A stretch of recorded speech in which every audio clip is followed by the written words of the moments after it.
చట్టం తన పని తను చేసుకొని పోతుంది.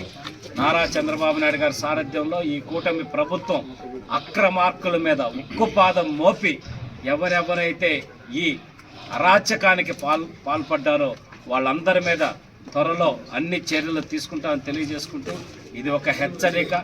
ఆ వెంకటేశ్వర స్వామితో పెట్టుకుంటే మీకు పుట్టగతులు కూడా ఉండవనే సంగతి గుర్తుపెట్టుకొని ఈరోజు మీరందరూ ఆలోచించి ఇకనైనా తప్పు తెలుసుకొని వెంకటేశ్వర స్వామి పాదాల చెంత క్షమాపణలు చెప్పి మీరందరూ కూడా మళ్ళీ చెప్తే అప్పుడు అయినా భక్తులు కానీ ఇంకెవరన్నా మిమ్మల్ని క్షమిస్తారనేది ఒక్కసారి తెలియజేస్తూ 100కు 100% ఈ విషయంలో ప్రజలందరూ కూడా తిరిగి పోరాటం చేయాల్సిన అవసరం ఉంది. వాళ్ళని వైఎస్ఆర్సీపీ నాయకులు ఎవరైతే తప్పులు చేశారో, సిట్లో ఎవరెవరి పేర్లు వచ్చినాయో వాళ్ళందరినీ కూడా నిలదీయాల్సిన అవసరం ఉంది. ప్రజలే నిలదీయాల్సిన అవసరం ఉందని తెలియజేసుకుంటూ నాకు ఈ అవకాశం ఇచ్చినందుకు అందరికీ ధన్యవాదాలు తెలియజేస్తున్నాం.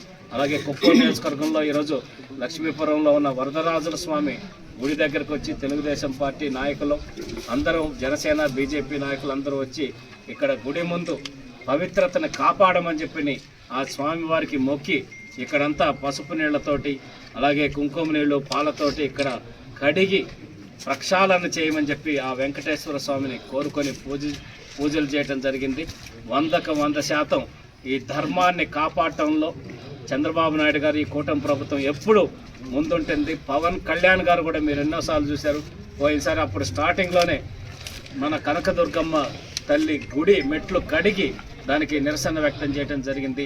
వైఎస్ఆర్సీపీ ప్రభుత్వంలో మనందరికీ తెలుసు, రామతీర్థం దగ్గర రాముని విగ్రహాలు పగలగొట్టడం, అంతర్వేది దగ్గర రథాలు తగలబెట్టడం, ఎన్ని అరాచకాలు జరిగినాయో ఒక్కసారి అందరూ కూడా ప్రజలందరూ కూడా ఆలోచించాల్సిన అవసరం ఉంది.